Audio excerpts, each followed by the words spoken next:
Oh, there you are. Oh, bit dusty, bit dusty. Been a while, hasn't it? Yeah. Well, now it's time to talk about TFNation because I'm always going to be doing the TFNation video if I don't do any others for a whole bloody year. So we knew before going into this that the organisers said that this was going to be the busiest year they've ever had. And to be honest, yeah, it felt like that. But it didn't feel as bad as last year did. Last year felt just too busy. So much of the time, it was such an enormous step up in terms of the amount of people that were there and how many people were just trying to be crammed into one space, and it was a bit much. But this year, yeah, it did feel easier. It felt like it was more manageable. I suppose really the main drawback of that was just that when I turned up, maybe about like 20 minutes, half an hour into the dealer room having been open, places like In Demand were just already like stripped, not bare because you had to wait till Sunday for that, but like, you know, the bones were showing on the carrion there, and it's like, all right, the overall vibe for Saturday was that it was kind of hard to find anything you really wanted. I certainly for myself, but also quite a few other people I spoke to, basically just didn't really buy very much, you know, comparatively, relatively, for what you might expect to be carrying away in multiple bags, thinking about how much money you've spent from a TFNation Saturday dealer room sprint, or not really sprint, but stroll, you know. It wasn't a lot. It wasn't a lot. I don't think I even spent 100 quid, to be perfectly honest with you. It felt like Sunday was going to be the day to really get your eye in and really have the space to get to the stuff that was on the stalls and really have that breathing room. And it didn't happen, really. Not really. I mean, I was in there right up until they basically rang the bell and said, last orders, everyone go. And it was still busy. It just didn't get to a point where it was like, okay, there's like 2 people standing here, you know, and you can just wander and really have a good look at everything. Didn't happen. It was packed all the way right to the last minute. We'll talk about plastic in a bit. We're going to get everything else sort of out of the way first. So first thing to say is I hold my hands up and say I didn't do a zine this year.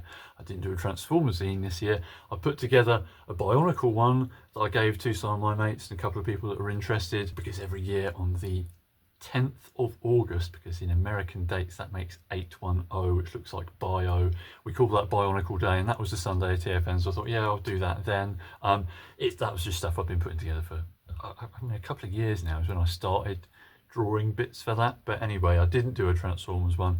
RRCO took a break this year, just because I wasn't really having a lot of ideas, but also because of just the shop running this just took a lot of time and energy away from me, and I just got to about April and thought, oh, I should have been putting it together by now, and I haven't, so let's just not this year.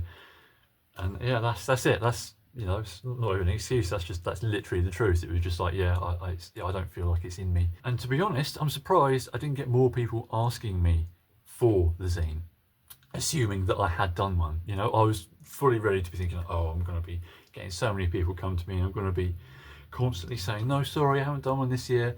But that didn't really happen. You know, no one seemed to just assume that I'd have one there for them, which is nice. I'm glad I didn't feel like I disappointed anyone, let's put it that way. But what I did come away with, which again we'll get to in a bit, because I'm just going to get through some little itty bitty random bits first. Lots more of other people's zines. That was the flavour this year. It felt like as soon as I stopped, everyone else I knew was like, okay, I'll do one instead. And it's like, yeah, great. That's the vibe. That's the action we want. Loads of creativity on display. And yeah, I came home with a nice little fat wad of paperwork to go through, and I haven't read a lot of it yet. I've got to be honest. We're here like, you know, more than a week out from it, and I haven't really read very much. Sorry, but that's the thing. It's there to carry on the vibe and the good feelings for as long as you haven't got anything that you haven't already read. So random, weird little bits. Let's do this. So for me, the highlight of the convention this year was Marcello Materi being there. He was a guy who cut his chops in Dreamwave. So I took along my very last issue of Energon that I got, which he did the interior artwork for. That was the only issue of Dreamwave he actually did the insides of as a comic, and that was the last one they did. So I took that along, got him to sign that, went to a couple of his panels where he got to chat about how he got into doing all the art and how basically Dreamwave ended, which was very interesting, I've got to say. Him sat there with Simon Furman and Alex Milne. They were talking about their work on the Energon comic. There was the lovely announcement that they have basically worked together with TFNation to then bring about and release finally the finished 31 and 32, which have existed for all this time, or mostly finished anyway. They were saying that basically next one after this was ready to go to print when Dreamwave kicked the bucket. And Pat Lee phoned Simon Furman up to say, sorry, we're shutting the doors. So yeah, it was very nice to meet Marcelo. He was a great guy, just excellent guest. He was bowled over by the whole thing. It was his first time in the UK, and you can see he was having an excellent time. He got a bit misty-eyed at the closing ceremony, just excellent stuff. So I got him to sign that, and I also brought along the little card that came with Omega Supreme, because he did the art for that. He's got a little nice shiny gold signature on there, if you can see that. The lighting here is bad. I asked him which was his favourite Energon design to work with. He basically said that, yeah, this was his favourite one. So I made the right choice in the card that I picked to get him to sign. That was nice. I feel like I never really engaged with the guests very much. I've got to say, it felt like Evan Michael Lee, the voice of jazz, in one. He seemed like a really cool guy. Like, he was bringing amazing energy every time he popped up. It's always good to see Jim Sorensen as well. Have a little chat with him about, creative bits and artwork and stuff like that. I managed to actually cheekily get in on the Saturday night meal with him and Chris McFeely as well, which was nice. Just nice to have a chat with them on sort of, normal person terms, rather than you're the big cheese and I'm just one of the attendees kind of dynamic. But let's get into a little pile of oddities that I've got here. So first thing, whoa, this is wow, looking a lot more glowy on the screen there than it is in my hands. I don't know what this is. This is a freebie that came from Lee, Spider Father, who had loads of gear that was just ready to be given out to people that he saw. Yeah, he had like loads of Q lockdowns, and I wouldn't have minded one of them. I don't have any Q figures, but anyway, what he gave me was this orange, sort of squishy, slightly see-through Megatron. I don't know what it's from. I could not tell you what this actually is because all the writing on the box is in Chinese. Yeah, it's not a blocky or anything like that. It's just a little like PVC, sort of like vinyl-y, like rubbery. It's just a little orange Megatron. Why is he orange? I don't know. I always mean to hit up the forge more, but then I get sort of daunted by the fact I don't know anyone there. So I went up to Ryan Button's stall because I know him. I grabbed a nice little handful of his stickers because they're excellent little, like, proper shiny holographic. They're just like stickers that you'd have in your Panini sticker album back in there, maybe for the World Cup or something or whatever, but they're like sticker book stickers. Brilliant. So I got a G2 Tiger Stripe Grimlock because he's great. Orange Jazz there. Armada Optimus Prime, nice one. Shockwave, very reflective. I got his Diaclone logo pastiche because I was wearing the shirt of that Saturday last year. And a Dr. Doom one, I've got no idea what I'm going to put them on. I'm in that sort of decision paralysis of it's like, oh, I've got these nice stickers now. Got no idea what I'll ever stick them on. And I will probably be like that until the end of time, and I'll be looking at them going, oh, they're nice and shiny. Can't bring myself to stick them on something. No. So last thing that isn't strictly toys, the Space Bridge said that they were going to be bringing a big tub of accessories this year. And I was like, yes. I feel like I've been asking them for the past couple of years, have you got any guns in the little tub I could have a look through? And this year they finally did. And I came away with some bits of my Energon Devastator. I'm sorry, Constructicon Maximus. Love how Club Con in the quiz, Chris McFeely made the very visible point of always calling the Energon combiners by their full names with the Maximus on the end in case someone complained. So I've got the Energon Star and the Claw off of Wide Load, the green crane one, because basically all mine came loose and they didn't have all their bits.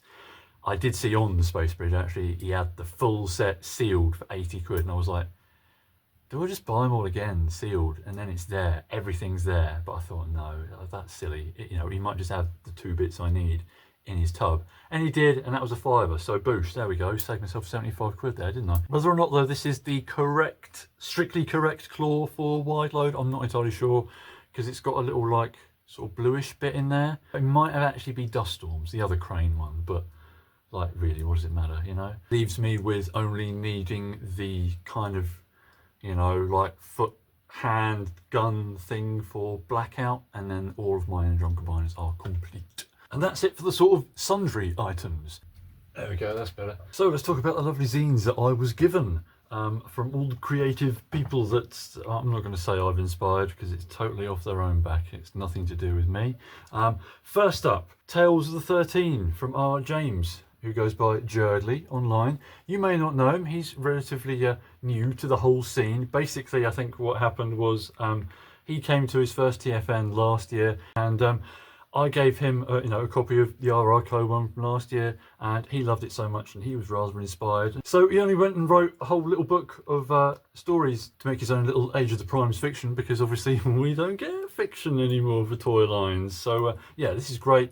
I haven't read all of it yet, but I've got to say I'm a bit blown away by the quality of his writing here on the first bit that I have read. So I'm really looking forward to really getting into that and seeing how it kind of parallels the old sort of Origins of Cybertron one that I did a few years ago, which I gave him the very last copy I had of. So, you know, that was nice, wasn't it?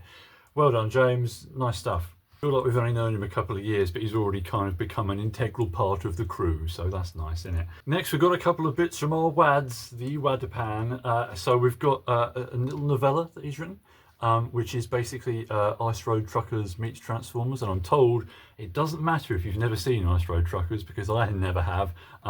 You'll still get it anyway. Haven't got into that yet. Looking forward to that. His writing's always good. He also put together a G1 sourcebook here.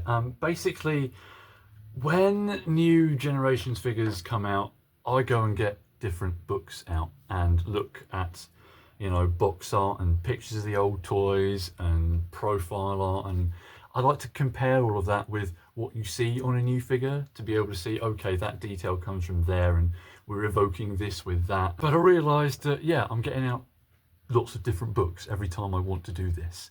There is no one publication that has the box art, the tech specs, pictures of the toys, pictures of the Sunbow character models in there in one place. So yeah, Wads basically went and decided to start making that himself. So what you've got here is a really nice little compendium of stuff that's already out there. You know, all of this material already exists on the internet. He's just collated it, done a nice slick bit of graphic design, which we spoke about with Jim Sorensen. He was very complimentary of, you know, saying that, yeah, you've done a really good job of you know, using the space, and did kind of, I mean, I goes, okay, so it wasn't really him, it was more me. It was like, I wanted us to take this to Jim Sorensen, basically be like a pitch document, to just put it under his nose and go, please have an idea to make this as a real, full, proper official book, because I'd really like that to happen. But, you know, it's not down to him really. Hasbro go to him if they want a nice book made of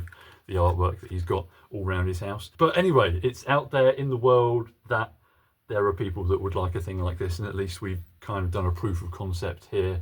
Again, I'm saying we. It's nothing to do with me. It was just me saying, oh, that'd be a good idea, wouldn't it? And he went and made it. You might see I'm down as consultant, but that's just because Wads was sending me bits and going, do you think this looks all right? And I was going, oh yeah, maybe move that like 2 millimeters to the left, and you know, that was it. That's the entirety of my input. I was just going, yeah, that's great, that's sick. You have a moment on the Saturday night where all the Transformers the Show lads wanted us to sign their copies of this, and it's like, well, we haven't done any work. It's nothing to do with us, but all right, mate. You know, there you go. Also got a little sort of postcard style mosaic piece from a Jalagai commentary bit on the back, which is cool. Once again, it's just nice to see just another one of our mates just go and make something and go to the printers and see what you can do in the physical world, you know? And then, last but by definitely no means least, the absolute highlight, you know? It's like, this is what I really went to the convention for. It's the Snake Eyes zine. If you've seen Thew's video, if you've seen other people talking about this, you know what this is, but I'm just gonna, you know, lay it out for you in my own words. It's... what can you say? What can you say about this, hey?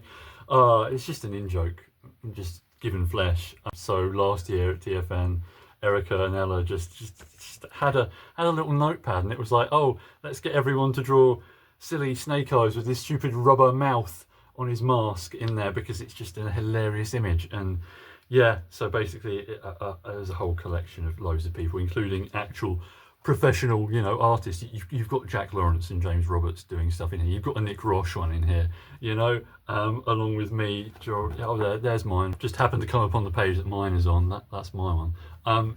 Just drawing Snake Eyes with his stupid lips for a laugh. It just became one of the most anticipated zines to pick up of the weekend. And it's like, I totally understand if you don't get it. It's nothing to do with Transformers, it's nothing to do with anything but just the kind of humour that circulates around our little group. A couple of people asked me to sign their book where I'd drawn mine, and I realised I committed the mortal sin of giving Snake Eyes a speech bubble because he doesn't speak. So I've now got to go and take my Japanese katana and do a good old harakiri on myself. Now, bringing us to a close for published and printed material, I've just got a couple of the lovely things that continue to get bigger every year from the TM UK table. Picked up the Local Heroes zine. It still feels wrong calling this a zine because if you've seen these for the last few years, it's a book. It's just a proper book now, isn't it?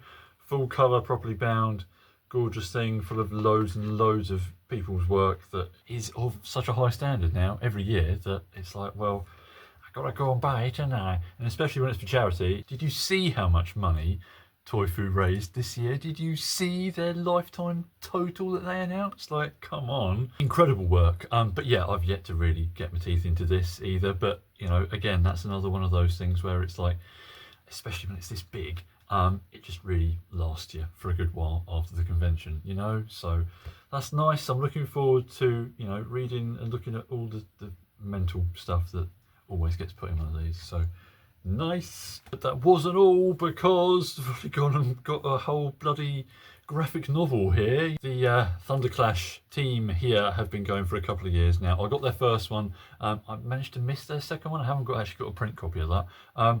But now suddenly it's like, again, like that's a proper book. It's not a comic. This is a graphic novel. This is an enormous, properly full-sized, gorgeous thing. And I don't think I've ever seen that many creators' names on the spine of a book, ever. I work in a comic shop.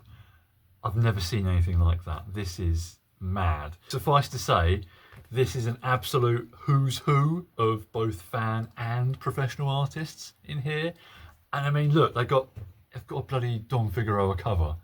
That is a coup. The incredible scenes. And once again, all the money for that went to Toy Foo. So, brilliant, just amazing stuff. Boys time then. Like I said, yeah, on the Saturday, it really did feel like it was quite a struggle to find anything that I was actually after or willing at least to put the cash down on. I only really bought 5, technically 6, 5 kind of 6 things on the whole of Saturday, and that feels small time. That felt like I was sitting, in ClubCon in the bar afterwards and just sort of thinking, I haven't got a lot in here to sort of play with in my bag today. It's normally you can just sort of pull out a wealth of stuff to fill up whatever small surface you're next to at the time and faff about with, and it was just like, oh, I've got this or I've got this, and that's it. Maybe it was just this year. Maybe next year there'll be just loads of stuff that I'm specifically after, and I'll be like, oh god, no, it's everywhere. And, sometimes it's like that. I remember that year that Leicester Vintage had all that G2 stuff, and now they haven't really got any. It's like that. It goes in cycles and whatever, doesn't it? And maybe one year all the Energon stuff that I'm after will just suddenly pop up and I'll be stuffed. Anyway, first thing I bought, this was from the Space Bridge. They had quite a few bits which had been opened, they were carded and then been put back and then like taped back on the card, and I just thought, why would you go to the extent to keep the packaging of a carded figure?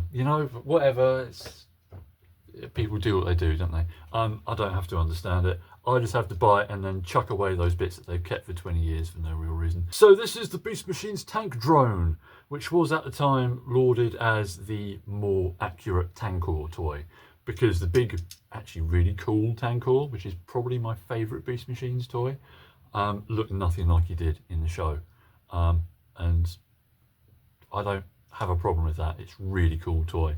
This one looks more like he did in that, and then this is more sort of like what the Thrilling 30 one was based on, because it does some of the same things. But it's basically just a little basic version of Tankor. You can roll him along and that will spin and fire a missile, and he's got some chrome and some clear bits and some shiny bits, and all in all, it's actually kind of slightly boring. You transform and the toy is very inarticulate, and it reminds me of Obsidian in the same way that it's like, well, the robot is really not doing anything different to what the vehicle was doing. So it's like, why bother? You know, why have it transform at all if it's just doing all the same things? You've just sort of elongated all the pieces a little bit. It's like, okay, yeah, I guess technically you can move his legs, but you kind of shouldn't, because they're supposed to be locked in this like chickeny stance, aren't they? Where he just sort of rolls around and does a kind of Lost in Space robot thing, doesn't he? Tangl's a very robotic robot, and this is like, it exemplifies that in the way that it's like, yeah, his arms will only do that, you know, there's no like outward motion or anything like that really. The instructions imply that his claws are supposed to pinch, but they don't. You know, maybe they did at some point in the design process, but literally all he does is you pull this back to get the teeth in that gear, and that activates that to spin and fire the missile.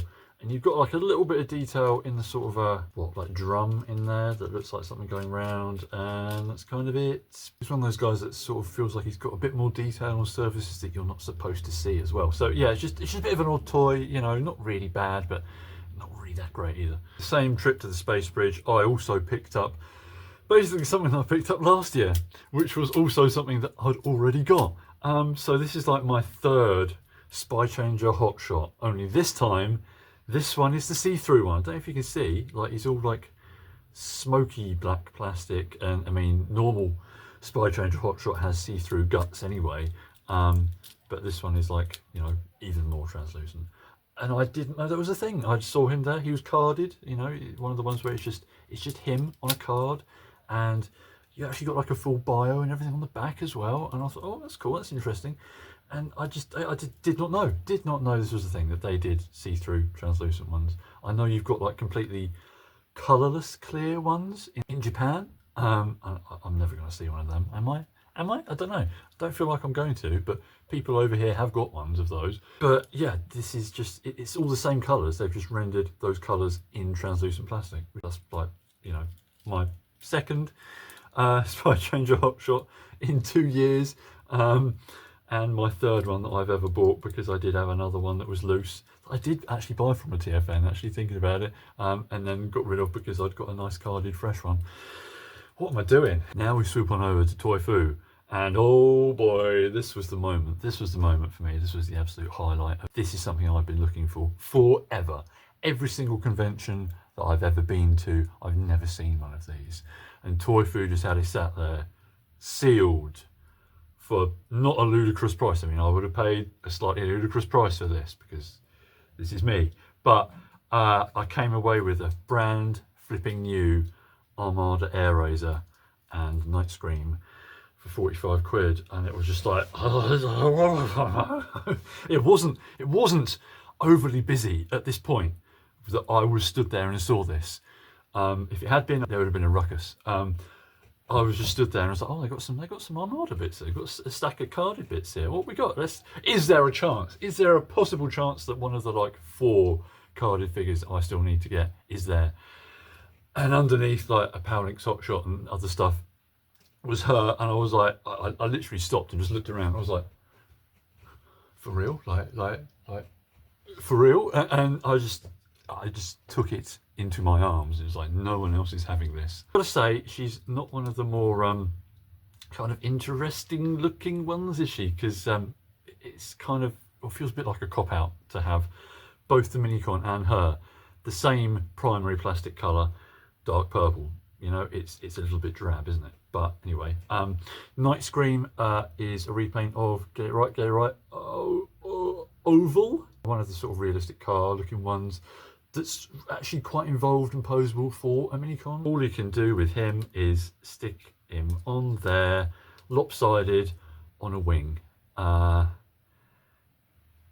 we go. Air Razor herself obviously stands as having the pedigree of being the first mould designed to be a female character, compared to some of the other Armada Beast ones that they did.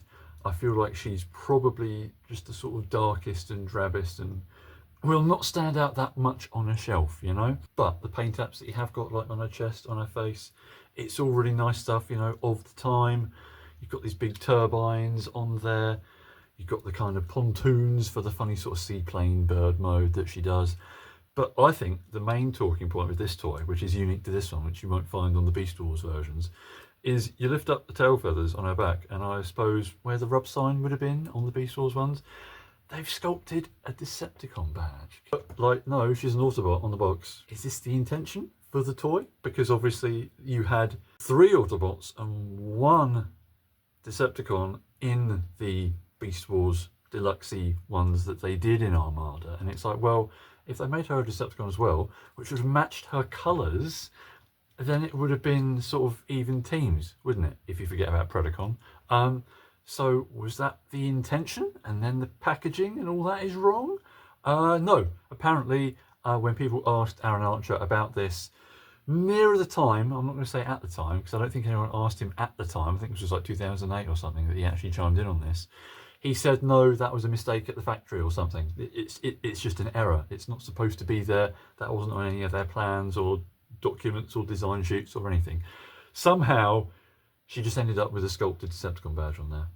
In the same way that Rhinox is the only one that ends up with the sculpted Autobot badge where his rub sign would have been. You know, and it's like, there's parallels there. There's through lines that just make me think, no, that just feels too intentional to me. Maybe she's a spy, who knows. All she did in fiction was be in the comic and instantly get taken to be one of Unicron's 4 horsemen, so she never did anything under her own agency, so who can say? But that's kind of the most interesting thing to say about her, beyond the fact that, yeah, this is like one of the rarest toys that I've ever come across, and boosh, got one, mate. Yes. Only need Cheetor, Nemesis Prime, and Power Link's Demolisher for the deluxes now, and I'm done, I'm set. Also from Toy Foo, slightly less interesting, this is Beast Wars Jetstorm. I've kind of always been after one of these.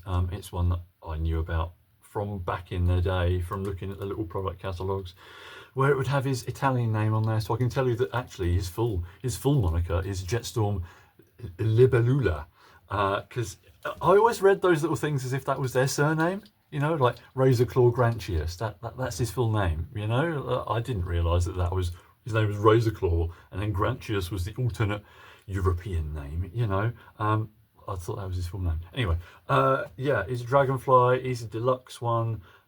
It's so hard to find these complete, and I didn't find a complete one, because you press this button on his back, these little launchers spring out from his tail, and that's where the missiles should be that he should have, and they're not in there because they would then fold up and sit flat along these little ridges in his tail. Yeah, it seems like you just can't find one with missiles in. You just can't do it.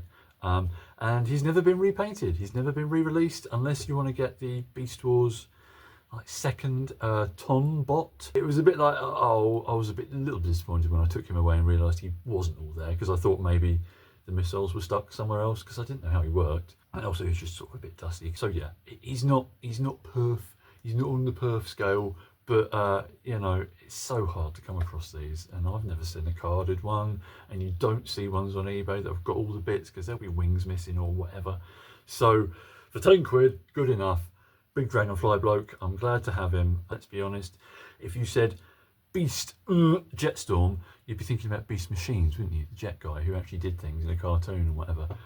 So this guy feels like he's just sort of fallen to the wayside in terms of history and all that. And no, I'm here for you, Jetstorm. I'm here. I'm going to stand you. It's just like one of those like year 2 Beast Wars weirdos. You know the sort of thing.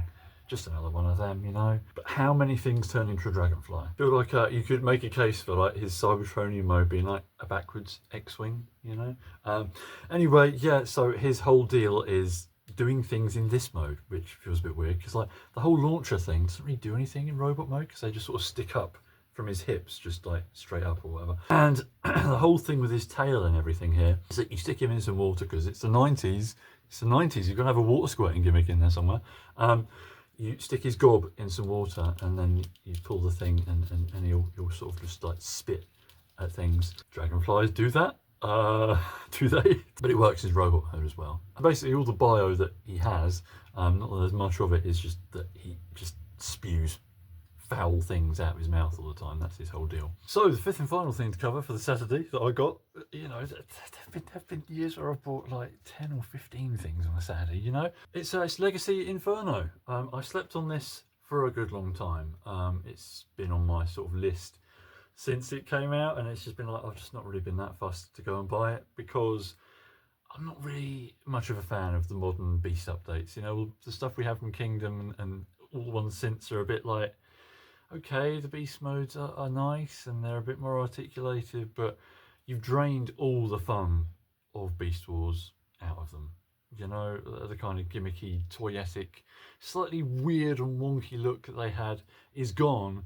And you're just left with just what are really boring toys. So for a long time I was like, yeah, I should probably get Inferno just to go with the rest. But am I really gonna get much out of it? Turns out the answer is yes. So I picked this guy up loose from our Mike over at G-Works Toys, and yeah, no, honestly, I'm pretty glad that I did. I have not got an Inferno of any kind that is an ant, and obviously, yeah, it's pretty great just for the whole like opening mouth and the light piping and the metallic paint you got on the go is nice. Purple and teal and stuff, and his big flamethrower thing, which actually isn't his flamethrower at all, and they really should have given you another one because this is supposed to be the engine that sticks out of his bum. But anyway, you know, I mean, look at all that in there. It just feels like it's doing a lot more. Well, not a lot, let's be honest. This is modern generations we're talking about. Gimmicks are not a priority, but it is doing more than some of the other Beast Wars guys. To just be a fun toy and to just have things going on, and obviously it's really well posable and he's quite big, he's a tall lad. The only thing I will say is though, it's an absolute nightmare to transform it without the instructions. I was sat in the bar Saturday night, just like, I don't know what I'm doing. I just did not know what I was doing. It's so unintuitive to make this a big ant. And Wads was showing me how to do it because he had one, and he was saying, "Oh no, it's actually quite good once you get the hang of it." And I was like, when am I going to get the hang of it then? But yeah, once I did get it to incorporate and do all the things it's supposed to do, just having a giant red ant is just brilliant. Like all the textures on the bits of it are great. It's just nice. I like bugs. It's good to have a big bug in it. And he'll hold the distinction for being the newest toy that I picked up in the whole weekend. So now we shift into Sunday mode, which normally would just be, you know, chill. It would be the easy day. It's the nice day where you can just sort of coast along and you'll kind of come across loads of gems that were hidden the day before, and you just chill out, sat fiddling about with them with your mates, and it's no bother, it's no hassle. It's just the particular vibe that you want running through TFNation. And this year it didn't really kind of hit that low point, that nice low point, you know. It was kind of go once again for most of the day. I guess let's start with the smallest one. This is probably one of the only things that genuinely caught my eye the whole weekend. It's a Minicon. It's the third repaint of this particular one I've got, which is the Armada Ransack mold with this little winch that comes out the front. This is Cybertron Payload. Apparently the names on the boxes got mixed up, so he should actually be called a Centaur, which makes more sense considering he's got like a grapple line that comes out. You can imagine, you know, him ascending up a steep slope with it. Anyway, he's a little blue, you know, trucky type thing, and he's got a big Decepticon badge on the front, and it was like, I'd not seen that before. You know, I've never seen any of these. Well, no, okay, I have seen some of these Cybertron ones at TFNations previously, and they're interesting repaints. You know, got to say, the decos on these do go for something more out there than the previous versions did, which is what you want in a repaint, really, I suppose. So when I saw this just sat there in amongst some other Minicons and bits, I was just like, oh, I don't know who that is. I don't know what that is. I'm going to pick that up and have a look. And I turned him over, and wow, his secondary colour is like highlighter yellow green. You know, I've got a highlighter here. Look. You know, like check that. It's nearly there.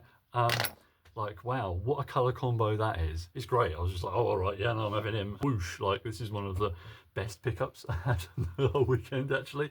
I really like this. And it's, yeah, it's a toy that I've already got 2 of. If I do find that Armada Cheetor, then I'll have 4 of it. And I realised that even though I've already got versions of this, I've never just unspooled this and just done anything with this winch cable. You know, I got home and I was like hanging him off trees and stuff, and it's like, why haven't I done this with the ones I've already got? And then stepping up in size slightly, it is Simon Strafe. I mean, I'm a fan of this guy's look, his shapes, the colours. Yeah, okay. Hand on heart, he's a rubbish robot. You know, he just does that, and there's a lot of just stuff kind of kludged together, and what's going on really with the alt mode when you do transform him? Because where's the cockpit? What's supposed to be the bit where anyone sits in and looks through? It's almost like where the rub sign is almost like where the cockpit's supposed to be, and then the rub sign is the wrong way around for that mode. Yeah, he's got some oddities going on. I think one of them also being the fact that that central torso spin is the same pin that his arms are on, which isn't great considering, you know, age and all that, because one of his arms is super tight and the other one's a bit floppy and won't actually hold his gun up unless you get it past a certain point. Yeah, overall, I think this is one of the things where it's a bit actually buyer's regret, because he was 14 quid and he's actually broken. He's got a bit snapped off one of his wings. He was grubby. He's just not in that nice nick at all. But it was like, oh, G1 Strafe, I'd like one of him. Yeah, I don't know. I could have done a bit better, I think, for 14 quid for one of him. Couldn't I? Anyway, there we are. He's got his 2 guns. He hasn't got his single little pistol that he should have. I don't care. Why would you bother giving him that when he's got these? Where are you supposed to put these in his robot mode if he's using that? You know? No, obviously they're the accessories that you want with him to complete his alt mode. And I feel like, well, they'd probably go for 14 quid just for these. So maybe it turned out all right. But yeah, there we go. Strafe, he's all right. I really, really would like the Combinables one. It's been long enough now since I had that whole quandary when the Combinables and Unite Warriors Computrons came out at the same time, and it was like, which one do I go for? Do I want the toy vibes? Do I want just the, you know, the remold nice Takara vibes? In the end, I went with Unite Warriors, but I still regret not getting that Air Raid remold Strafe. And I think last year I went to Rohan's Corner stall. He had the Technobot sort of set out there, not combined, and I was like, oh, how much do you want for him, mate? And he was like, no, sorry, it's 200 for the lot. And I was like, oh, I only want that bit, I only want Strafe. But whatever, I'm not averse to getting more Scramble City limbs, and yeah, he's one of the cooler ones, I think. Just could do with having a better copy of him, really. So now we move to the final 2 items that I picked up in the whole weekend, and I keep looking back at my picture of the whole haul and thinking, is that it? I keep having to check back to make sure that this indeed was everything I bought, because, like, yeah, I've only come away with like 10 figures. It really was a small haul, So what we got, I'll leave what was actually the last thing I picked up to last. So what we got here is reissue Hoist. I would have wanted to pick one of these up last year, but it seemed like there were just none. They just disappeared. Where in previous years, this was really quite a common toy to come across, you know, go through stacks of those, you know, book-styled red boxes and go, oh, there's a Hoist, you know, and it just felt like, oh yeah, at some point, you know, oh no, next year I'll go for a Hoist, yeah, and then boosh, none left. And then this year, came across him on a store which was loaded with quite incredible stuff, to be honest. I should probably put in one of the pictures I took, because they had boxed Diaclone stuff. I've never seen that. I've never beheld that in person in my life. And they had the Jazz and the Hound and the Mirage and the Wheeljack, and it's like, oh my god. And they're all like 300 quid and up each. Suffice to say, I had a nice look at those. I mean, really, when it comes to Diaclone, it's the packaging, isn't it? You're getting the same toy that you would have got, you know, at any other point in the last 40 years. But the boxes are what make that, you know. You've got like cross sections of like Jazz's car mode where you see like robot bits and engine bits inside and stuff like that, and it's like, That's the sauce. That's the Diaclone sauce. So I had a good old squint at them, put them back gingerly, and the guy was still talking to me as though he thought I was actually going to buy one. It's like, mate, I'm not going to spend 300 quid on one thing, sorry. But what I did spend was 85 quid on this. Felt like a lot. Still feels like a lot. It was sealed. I put his stickers on. I took the bits off the sprues, all of that. The whole full experience of a brand new G1 hoist that's in immaculate condition. And yeah, pretty glad that I went that route. Once again, the original, like, you know, Diaclone Autobot cars deliver the good stuff. This is another one that I've never handled before, and suddenly it's like, wow, this is one of the nicest things that I've got. You know, this is chrome around the front. How this whole front piece, which is his tum, his chest, the biggest part of his robot mode, is all metal. That's all die cast, you know, all the chrome and the rubber tyres. This bit's annoying because it just flops about and wants to come off all the time, which, you know, I now understand why that's always included on the list of like commonly lost accessories for this guy, because it's not really attached in any way. It's incredibly tenuous, and then it doesn't want to stay there when you put them in robot mode, because it's sort of like at an angle, and it will just, you just nudge it and it will just do that. And that's annoying. So I can see where the Generations one, you know, having that properly clip in was such an improvement. But speaking about, you know, generation stuff and newer versions of hoist, it's like, it's so good to see where so much of that comes from, you know, because I had like the movie hoist, you know, that long arm repaint. You've got other toys that kind of feel like hoist, like movie salvage, you know, the dropkick repaint, that kind of tow truck looking thing. I would say there's a lot of hoist in there as well. It's just really nice to see the kind of, you know, incepting point of a lot of stuff from, I mean, admittedly a long time ago now, you know, but there were, it feels to me, at one point for a few years, a few toys that came out that were like, we're just trying to recapture what some of this is doing. And they are all toys that I really like as well. So yes, hoist is absolutely brilliant. What an amazing thing. He's just rock solid, weighty. You know, I'm not going to transform him now because I've left all of his bits like his hands and that at home, but it's really good. Yeah, the way his arms are done is a bit funny, isn't it? You know, his shoulders basically being connected by the clear plastic of the windows feels very scary. You open his little hatch for his Diaclone man that he hasn't got now, and the rub sign's hidden away in there. I would put a man in there because I have got one from the Missing Link Sunstreaker, but I feel like I'm a bit scared to just have him never come out again. I remember Star Wars Action Fleet. I remember getting my Anakin Skywalker stuck in that Naboo fighter for 25 years. I may just leave that alone. But what a toy. What a toy. Yes, I spent a lot of money on that. But it kind of feels like, well, I would have definitely been happy to spend 60 on it.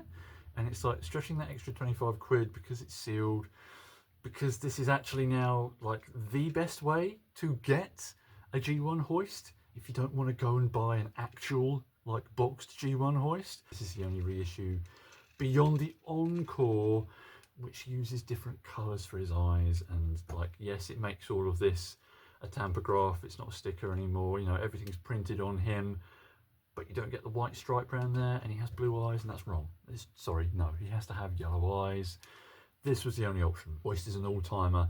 He has driven his big thing. I don't even know what you'd call that. What is that? He's a tow truck, but how is he towing things? It's not a cable. It's a thing you drive up onto. He's driven that into my heart. What a lad. What a bloke. So now we can move to the final purchase, which was maybe slightly impulsive, but again, it was that point that was late enough in the day for me to go, I've still got all this money here, why not, kind of thing. I feel like I was circling around the Space Bridge G1 cabinets quite a few times. I kept looking at, like, he had like three, I think, or 3 or 4 Defensors in there, and it was like, this year I want to get one of them. I want to get a complete Defensor. But the fact that I've already got a blades and a first aid, and the fact that they were like 120 quid each, it did kind of make a little bit of a barrier to that.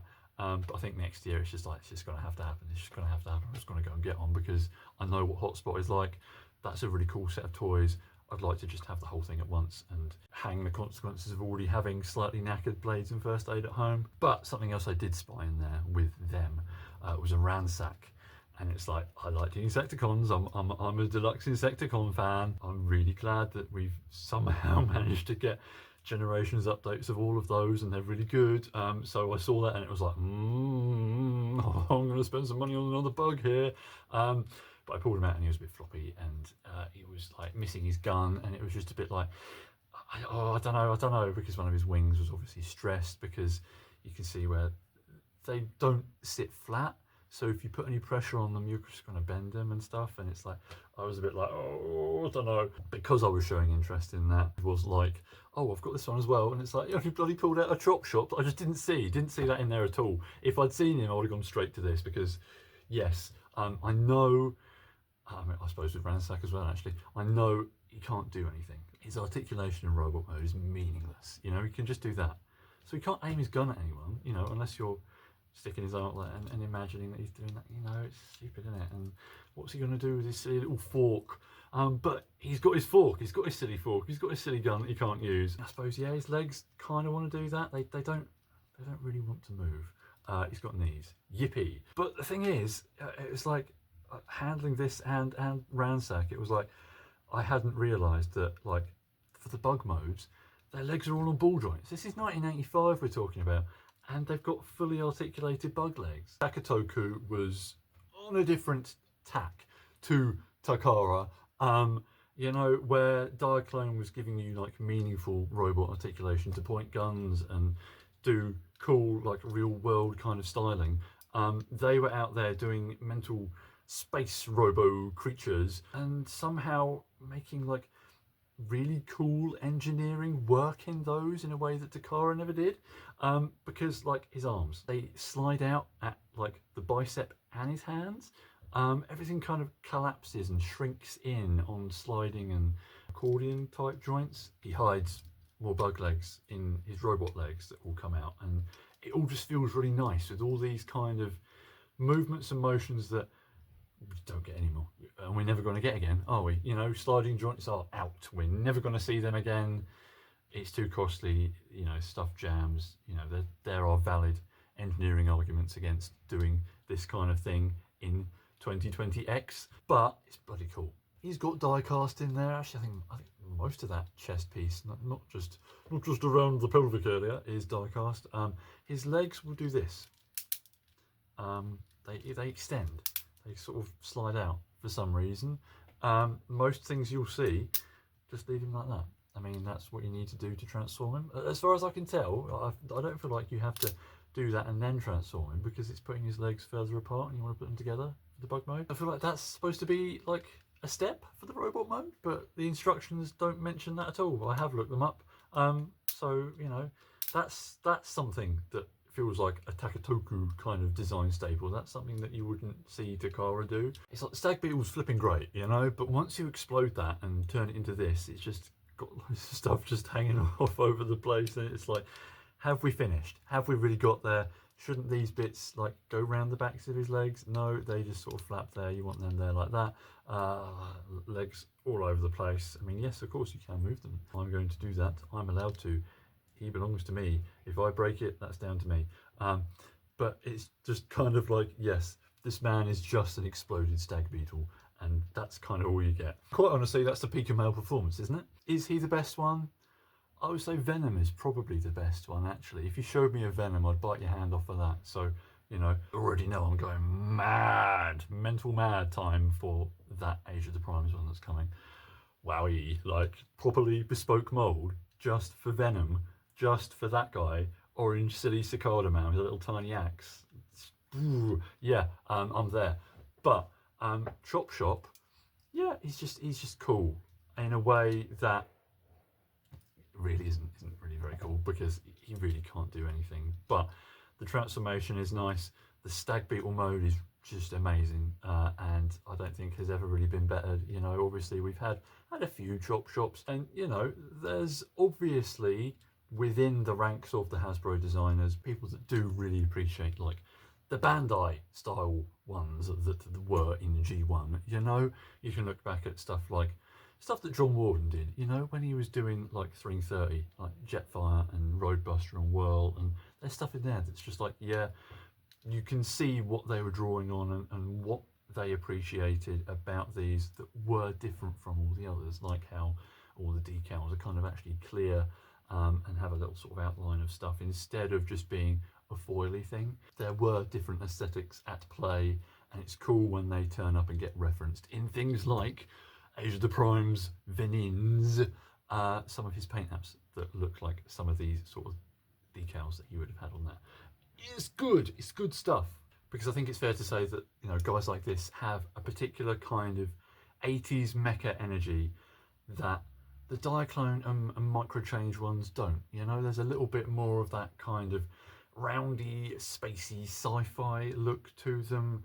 You know, stuff like, I don't know, here's a name off the top of my head, August or whatever. You know, some of that stuff is a little bit more present in these ones. And that's cool. I like that flavour. And it's something that kind of went away and never came back. You know, it's very 80s. But at the end of the day, I just like it because it's a big brown stag beetle with a big pinchy bitch. It's my jam, boy. I like them boogs. Apparently it's very common in America, but I've suddenly sort of all dried up for some reason. So, who knows, maybe I made a good investment there, but whatever. That's one of those pieces that's just like, I don't really want to play with it. You know, it's not really that much fun to even play with it. It's just like, I need to have it. I need to have an original one of these. Just one of them, if not all four, in my house. It just had to happen, and I had the money, so there we go. Proud owner of Sir Tropham Shop. And that brings it to a close. That's all the toys that I got at TFN 2025. That's everything there is to speak about. It was a good weekend. It had some nice vibes. You know, nothing overly completely wow mental, but generally just, as ever, the best weekend of the year, you know. Bye bye till next time. My friends are telling me I should be doing videos at work kind of like this more often, so we'll see what happens there, because I do feel the itch. I do feel the need to do something like that. Don't hold your breath, but you may be seeing me back in the stockroom once again soon.